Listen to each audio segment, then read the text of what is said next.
selama bertahun-tahun aku hidup dengan perasaan sedih, marah, bingung, gak berdaya, ragu juga sama diri sendiri.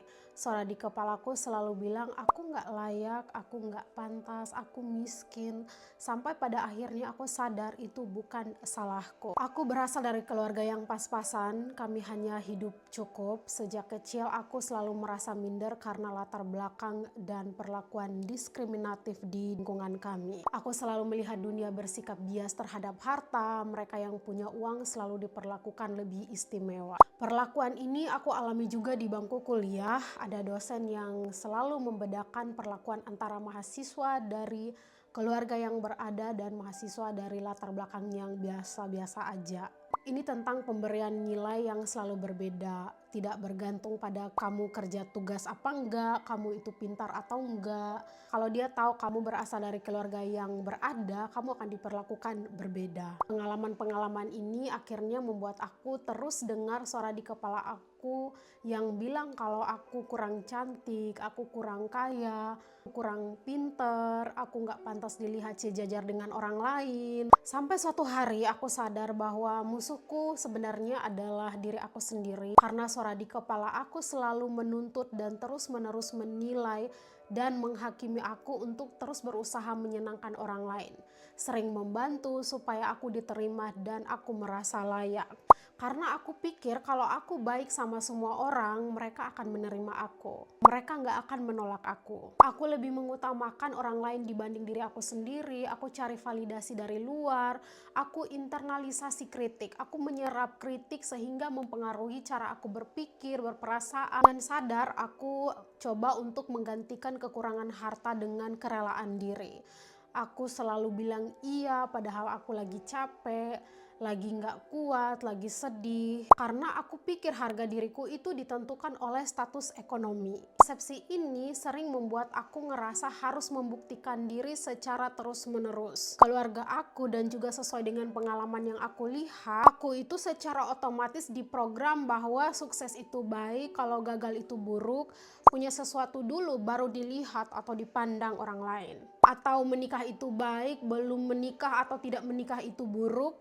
Punya suami baru kamu bisa dihargai. Sampai suatu hari aku dapat komentar negatif dari seorang wanita parubaya. Dia bilang kamu itu kayak begini, kamu itu kurang ini, kamu itu kurang itu, pantas aja kamu begitu. Kata-kata itu tuh kayak mengkonfirmasi lagi semua ketakutan aku selama ini. Suara di kepala aku bilang lagi bahwa tuh kan mereka juga ngelihat kekurangan kamu, berarti itu benar dong. Ketika pulang, aku nangis sampai ketiduran karena aku gak berdaya dan aku malu. Setelah mencapai titik terendah itu, besok paginya aku bangun dengan perasaan dendam. Aku menulis misi untuk mengidentifikasi alasan kenapa aku diperlakukan seperti ini. Kenapa aku lahir di dunia ini? Untuk apa aku hidup di dunia ini? Dan kenapa aku terlahir di keluarga seperti ini? Aku juga menulis list untuk misi memperbaiki diri. Aku mulai mencari jawaban di mana-mana, dari buku tebal tentang trauma, tips supaya disukai orang. Aku membaca banyak buku psikologi, baca banyak artikel yang lebih praktis, cara menjadi lebih percaya diri, cara supaya disukai banyak orang, cara tampil menarik dan diterima, tips agar orang respect sama aku, sering sharing dengan teman. Saat itu aku seperti spons yang menyerap semua informasi, semua yang aku baca, semua saran yang aku terima dengan harapan aku bisa menemukan jawaban yang bisa mengubah hidup aku. Aku coba semua saran itu mulai dari self care, merawat diri, memperbaiki penampilan, mencoba bicara lebih lembut, bersikap lebih ramah, bahkan mencoba meniru orang-orang yang terlihat sempurna di media sosial. Berjalannya waktu aku terus-menerus meyakinkan diri bahwa manusia itu gak ada yang sempurna. Tapi ini hanya sebatas teorinya aja yang aku tahu. Tapi aku gak benar-benar memahami kata-kata itu lebih dalam. Manusia gak ada yang sempurna, sering seperti slogan. Tapi realitasnya aku terus ditekan untuk harus menjadi sempurna. Dengan upaya semakin banyak aku coba, semakin aku sadar bahwa aku gak sedang mencari diri aku sendiri. Aku sedang mencoba untuk menjadi orang lain. Dalam proses naik turunnya ini ada fase di mana aku pikir bahwa kalau aku jadi mereka, mungkin aku akan lebih mudah diterima. Setelah semua usaha dan eksperimen itu, aku tetap merasa kosong, aku merasa bersalah.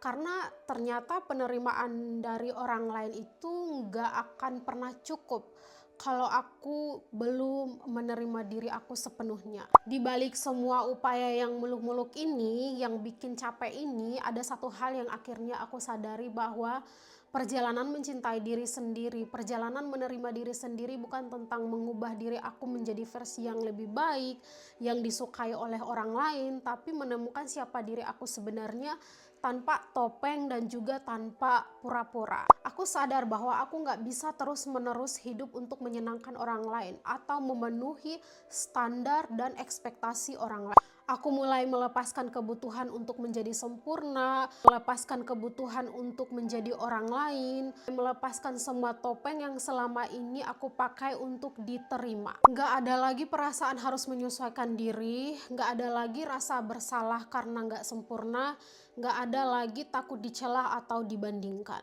Akhirnya aku sadar bahwa penerimaan dari orang lain itu nggak akan pernah cukup kalau aku belum menerima diri aku sepenuhnya. Aku mulai belajar menerimaku dengan semua kekurangan, kegagalan, ketidaksempurnaan yang selama ini aku anggap itu sebagai beban. Di perjalanan proses aku menerima diri aku sendiri, aku membaca salah satu pembahasan tentang manusia itu punya dua sisi. Sisi terang itu adalah sisi manusia yang diperlihatkan ke dunia, kayak kebaikan, empati, kerja keras, ketulusan, hal-hal yang bikin manusia diterima dan bisa dipercaya. Sedangkan sisi gelap ini, gelap bukan berarti jahat, tapi lebih ke bagian diri manusia yang sering disembunyikan.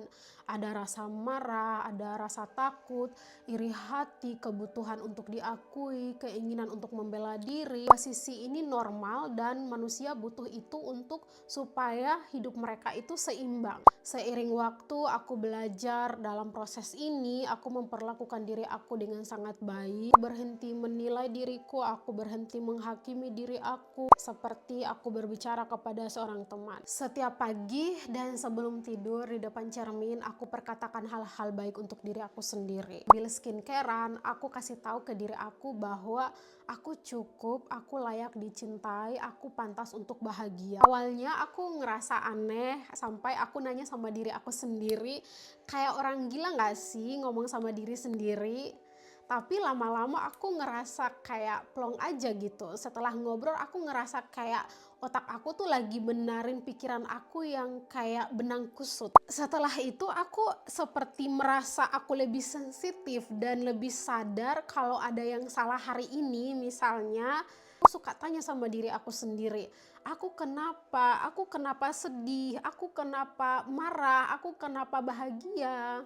Begitupun dengan lingkungan atau circle aku. Dengan sendirinya notice bahwa ini orang perlu nggak ya jadi seorang teman. Aku ngerasa kepekaan itu tuh datang dengan sendirinya. Semua jawabannya aku tulis di jurnal, apa yang aku rasakan, apa yang aku pelajari, apa yang aku syukuri hari ini. Karena emang suka aja nulis gitu, suka coret-coret, suka tempel-tempel sesuatu. Menurut aku menulis itu kan kebiasaan diri yang baik.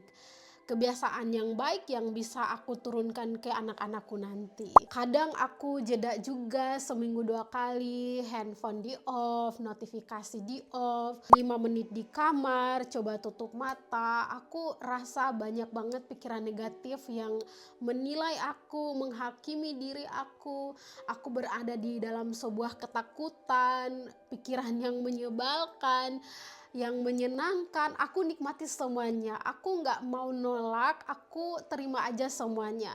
Aku beri ruang untuk pikiran aku yang negatif dan pikiran aku yang positif juga. Setiap kali aku jeda adalah aku ngerasa kayaknya saat ini adalah saat dimana aku berhenti rating diri sendiri, berhenti menghakimi, berhenti menilai, mengkritik diri sendiri. Aku belajar memaafkan diri sendiri, belajar melepaskan rasa bersalah atau penyesalan atau kesalahan yang pernah aku alami, dan aku menerima bahwa aku itu manusia biasa, wajar untuk mengalami hal-hal yang gak enakan dalam hidup.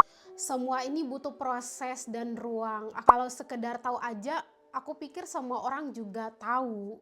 Tapi kalau ada niat dan effort kita yang serius untuk menjadi lebih baik, sering praktikan ini. Semua praktik-praktik yang aku lakukan tadi itu tuh membentuk perspektif baru aku. Kalau aku dikerjain sama hidup, aku ingat lagi bahwa hidup itu nggak hitam putih aja. Ada juga kok warna-warni. Menerima diri itu bukan untuk menjadi sempurna, tapi untuk sehat secara mental dan juga fisik. Karena setelah proses itu, kita lebih berasa tenang dengan kekurangan kita.